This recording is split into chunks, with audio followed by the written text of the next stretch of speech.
Bonjour mes chers Verseaux, je vous remercie de me retrouver pour cette guidance amoureuse qui va permettre de couvrir le prochain trimestre sur le plan sentimental. Ça s'adresse aussi bien aux personnes en couple qu'aux célibataires, j'ai conçu le tirage de cette façon. Et il va être réalisé avec le tarot de la sorcière moderne qui vient de sortir et qui est la version francophone en fait du Modern Witch avec lequel je travaillais sur les précédents mois. Je me suis déjà concentrée sur le trimestre amoureux à venir en mélangeant les cartes. Ici, je vais simplement rapidement les battre pour permettre à une carte de prendre la parole à proprement parler. Je ne tire pas les cartes, c'est la démocratie, je les laisse s'exprimer d'elles-mêmes. Je vais attendre qu'une carte tombe du jeu pour exprimer dans un premier temps ce que les cartes considèrent vos besoins sur le plan amoureux. De quoi vous avez besoin, pas forcément ce que vous désirez, mais de quoi vous avez besoin sur le trimestre à venir. Et si le tarot exprime vos besoins ici, ça veut dire que ces besoins, vous pouvez les satisfaire. C'est quelque chose aussi que vous pouvez obtenir. Et donc ça va être la première énergie qui va représenter les besoins qui sont les vôtres sur les 3 mois à venir. Pour certains, ça prendra un peu moins de temps que le trimestre à venir. Pour d'autres, ça prendra... Il y avait plusieurs cartes, je n'en veux qu'une. Je veux que le message soit clair. Pour certains, ça prendra un peu plus, ça prendra quelques semaines. Donc voilà, je vais me concentrer sur...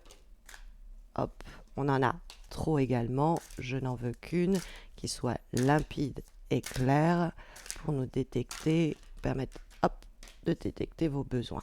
La deuxième énergie, elle va permettre de détecter les besoins de l'autre. Voici, voilà, cette deuxième énergie. L'autre, c'est votre partenaire, la personne que vous convoitez ou celle que vous allez rencontrer. La troisième énergie, elle va nous permettre cette fois-ci d'identifier les forces dont vous disposez sur le trimestre à venir.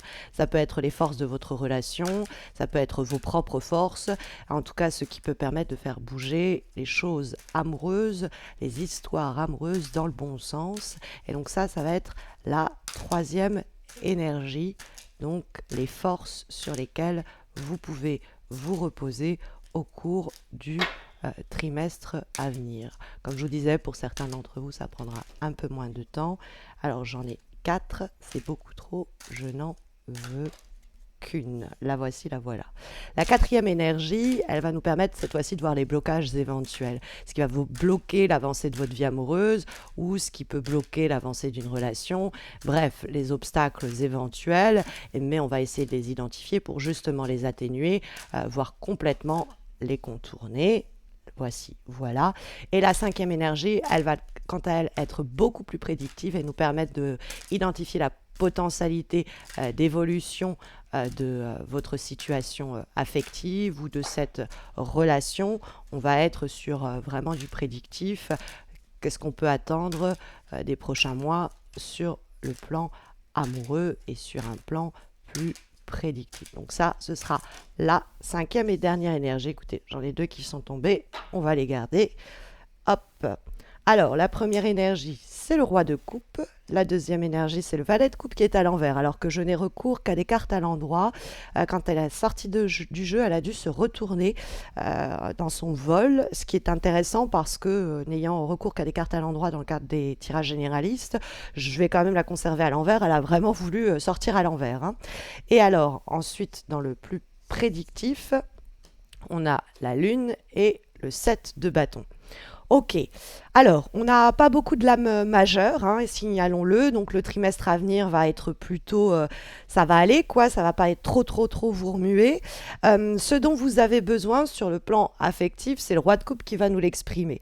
Alors ça pourrait être l'idée que quelqu'un d'un signe d'eau, cancer, scorpion ou poisson, se révèle au niveau sentimental à vous. Peut-être que vous attendez qu'une situation se clarifie avec cette personne-là, parce que ça peut représenter vraiment un signe, donc un signe d'eau comme je vous l'ai dit. Et ce roi de coupe, ce dont vous avez besoin, c'est que cette personne se manifeste clairement, s'engage clairement, et si le roi de coupe est à l'endroit, c'est possible, c'est viable.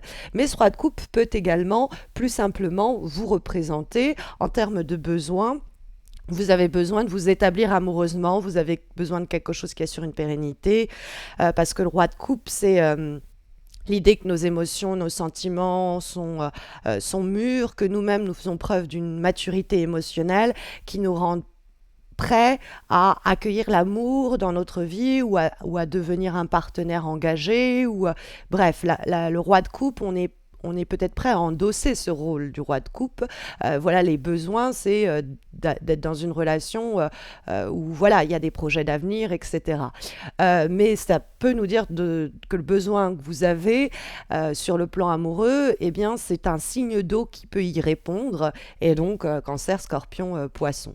Hein, c'est plus anecdotique, mais je le signale quand même, puisque nous trouvons à nouveau des coupes en face avec le valet de coupe renversé. La carte du valet de coupe renversé, ça peut donc ici nous parler des besoins de la personne que vous allez rencontrer, de la personne que vous convoitez ou de votre partenaire plus simplement. Et la carte s'est donc donnée à l'envers, ça va nous permettre d'identifier si on est plutôt raccord. Alors, la carte du valet de coupe, quand elle est à l'envers, c'est l'idée d'une forme d'immaturité émotionnelle, c'est l'idée de rêver, de fantasmer, de désirer beaucoup, mais de pas faire grand-chose derrière, de pas passer à l'action. Donc c'est vrai que comme le valet de coupe, il est à l'envers, s'il avait été à l'endroit, ça aurait pu nous dire on a quelqu'un qui veut quelque chose de léger, qui veut un petit peu goûter, mais qui n'est pas encore sûr de plus. Mais voilà, alors le valet de coupe renversé, on pourrait tomber sur quelqu'un ici qui, soit ses besoins, c'est vraiment quelque chose de superficiel, et ça n'ira jamais plus loin, et c'est donc problématique en ce sens. Ce n'est pas le roi de coupe que vous visez. Soit plus simplement, on a justement, et moi je la comprends comme ça, le valet de coupe à l'envers, on a quelqu'un qui ne veut plus de jeu, qui ne veut plus jouer, entre guillemets, qui veut que les choses soient sérieuses, qui veut que les choses soient matures, qui cherche quelqu'un qui ait la tête sur les épaules. Et donc dans ce cas-là, ça va être plutôt raccord avec notre roi de coupe, puisqu'on va être dans la même volonté de construire. Peut-être qu'il y a une maturité qui est acquise de votre côté sur le plan émotionnel qui fait que ça va mieux matcher avec quelqu'un avec qui il y avait jusqu'à là des difficultés ou des obstacles, mais peut-être que vous allez rencontrer quelqu'un aussi plus simplement qui va être dans un état d'esprit où bon, j'ai rencontré des personnes qui ne savaient pas ce qu'elles voulaient, moi ça me fatigue, je veux quelqu'un qui est clair et qui sait ce qu'il veut. C'est vrai que le valet de coupe, ça peut être ça quand il est à l'envers. Ce valet de coupe renversé dans les besoins, il y a aussi peut-être une situation où on a quelqu'un qui veut pas être en rapport avec des gens qui veulent tester, se questionner avant de se lancer. Hein, on a quelqu'un en face qui est plus, mais bon, allez, on vit le truc et puis après on voit, quoi. C'est aussi possible. Alors, les forces dont vous pouvez disposer au cours du trimestre à venir, c'est la carte du 6 de coupe qui va nous la signaler. On a pas mal de coupes dans ce tirage, c'est plutôt bien parce que les coupes nous traduisent le plan affectif. Et ce 6 de coupe, c'est une situation où il y a peut-être dans le cadre d'un... Alors, aussi dans le cadre d'un couple, le roi de coupe, ça peut être avec le valet de coupe renversé, vous qui avez besoin de se dire, allez, maintenant on emménage ensemble, on le verra, allez, je te présente à la famille, allez, maintenant on a un enfant... Et ce qu'on a en face, c'est quelqu'un qui est peut-être pas très sûr de lui, ou alors avec le valet de coupe renversé autour de ce projet-là, dans le cadre d'un couple, ou alors qui est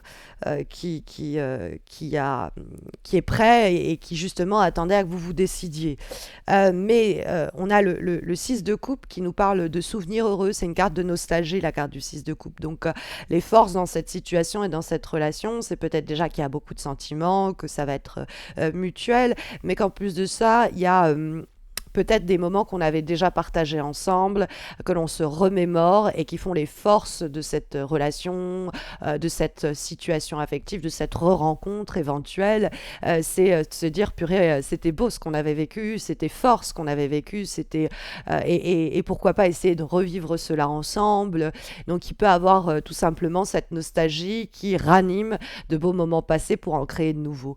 Mais le 6 de coupe, ça peut être aussi les leçons du passé que nous avons retenu dans le cadre de cette relation ou de relations précédentes, et c'est s'appuyer sur les leçons du passé pour ne pas les répéter. Voilà sur quoi reposent nos forces et nos qualités ou celles de la relation sur le trimestre à venir.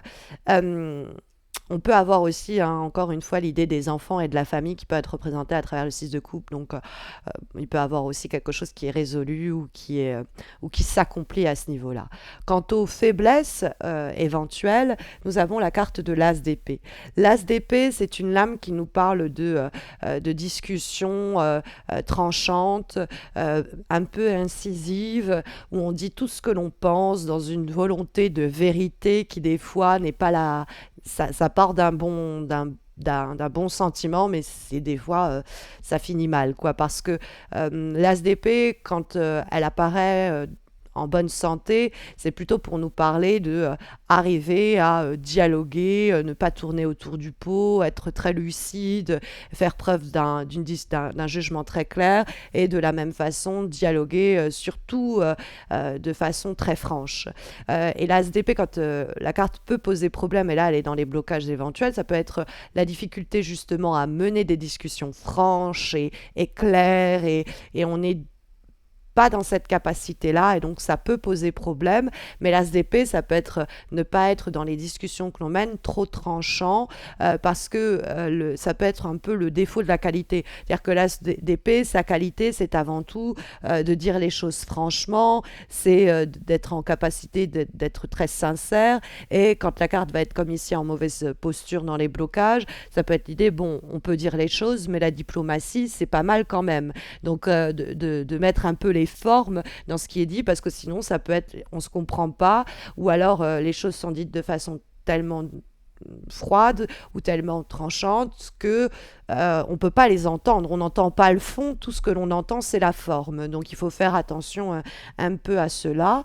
Et puis sur un plan plus prédictif, hein, cette fois-ci nous allons trouver la carte du 7 de bâton et la carte de la lune, qui sont des cartes où on va essayer de faire avancer une situation un peu floue, et qui pourrait rester un peu floue au cours de l'hiver. Hein, la lune, ça peut être cette idée qu'on est en février, donc jusqu'à la fin mars, vous allez avoir une situation encore un peu floue, encore un peu qui est en train encore un peu de mûrir, jusqu'à cette pleine maturité peut-être de votre côté ou de celle de partenaire, et que ça puisse faire avancer les choses ensuite clairement. Parce que le 7 de bâton, c'est une carte qui permet, dans le brouillard, d'avancer, le brouillard de la lune, et de faire avancer des projets sérieux. Parce qu'avec la carte de la lune, il y a une confusion au niveau des émotions, on ne sait pas trop, situation peu claire, souvent liée au passé d'ailleurs.